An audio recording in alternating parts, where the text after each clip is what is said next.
The one, so they put like the skull. the heads? top left is more accurate.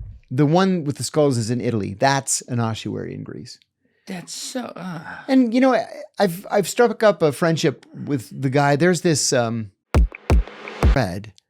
What if we use milk? What would that taste like? It made it very fluffy and light.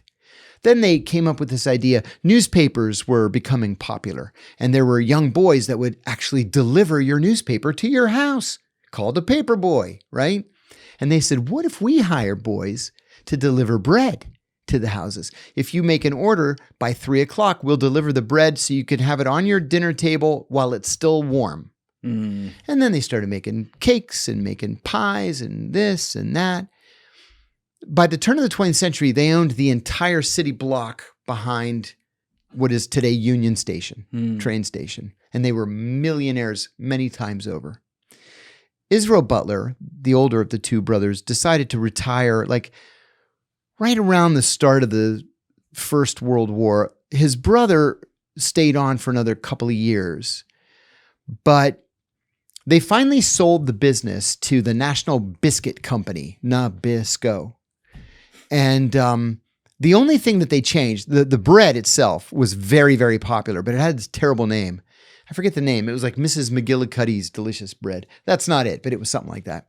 So they sold it to Nabisco, and the only change that Nabisco made was they changed the name of the bread to Wonder Bread, and everything remained the same. Wow. Yeah. Like, who ever heard of these people? Never in my life. I found the NFL's first black quarterback. Like, you wouldn't even know that there was a black quarterback in the 50s. In the 50s. Yeah. Wow. Mm-hmm. He only threw like 4 passes, but still, why aren't we Jackie celebrating this Robinson, guy? NFL, yeah. Yeah. Absolutely. Yeah. How often do you go to cemeteries? At least weekly. If I'm overseas, I go almost every day. See, like the overseas cemeteries are actually interesting because they're always so different. So in each completely country. different. Yeah. I have this wonderful book I bought at some obscure flea market or used bookstore. It's called Death Rituals of Rural Greece. Mm-hmm. So there are almost no cemeteries in Greece because the country's only like 2% arable. And so the land that's good, they need to grow food on it. So there's this practice, it's been a practice for hundreds of years, that you rent a grave for 5 years. So they don't embalm in Greece. They'll put you in the ground for 5 years. And then on the 5th anniversary of your burial, they dig you, the women of the village dig you up with the priest, the village priest. And then they take by then you're just a skeleton. If you're not just a skeleton by then, that means you went to hell.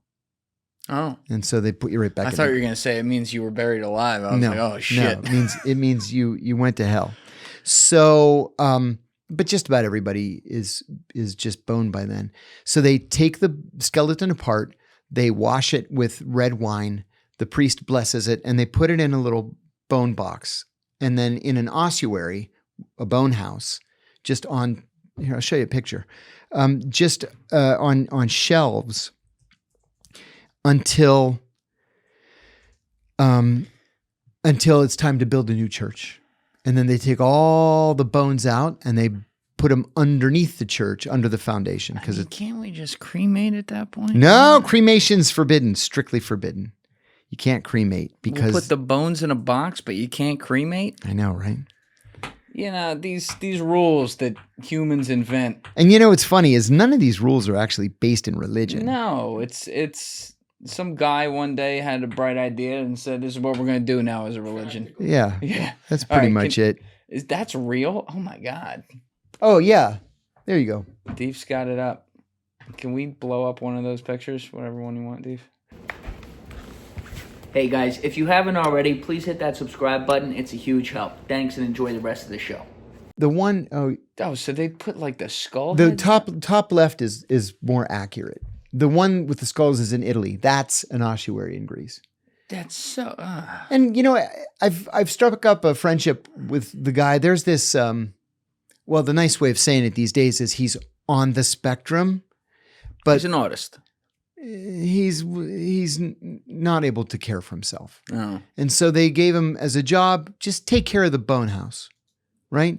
So I go over there. Every time I go back to my ancestral island, I go to the village where my family's from, and he lets me go through the boxes and see if they're my grandparents, my great-grandparents or whatever. You opening them up? No, I mean, if it's somebody that I know or I'm related to, I take a picture of the box and then I'll open it up just to, give them a kiss on the skull or something. Oh, God. All right. No. It's my great-grandparents. Okay. All right. So just cut it before that line next time. You see the floor there. At the ossuary in our village, there's a kind of a trap door and there's an area underneath the floor. So he let me go down there last time. And it goes back to the 19th century down there. But, I mean, I can't go any farther than that. The Turks burned all of our records. So we don't know really anything about where we come from. And then, people are buried under churches. I did find one relative. This is my great-great-grandfather's brother that I found in an ossuary in Rhodes on the southern tip of the island. Come on, where is he? He was a priest, and so they kept him. They didn't bury him under the there he is. Oh. The perks of being a priest in this life, huh? Yeah. And then the next picture is a picture of him. So you get lucky sometimes. Oh yeah. Yeah, high priest kind of guy. Yeah, he was a big deal. Yeah. I said Kinda looks like you. Yeah.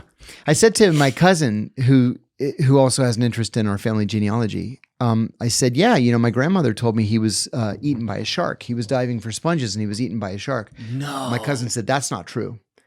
I said, oh, that's always the story we heard. He said, the Turks executed him because he was teaching children how to speak Greek during the Ottoman occupation. Oh, wow. And they threw his body in the sea and the sharks ate him.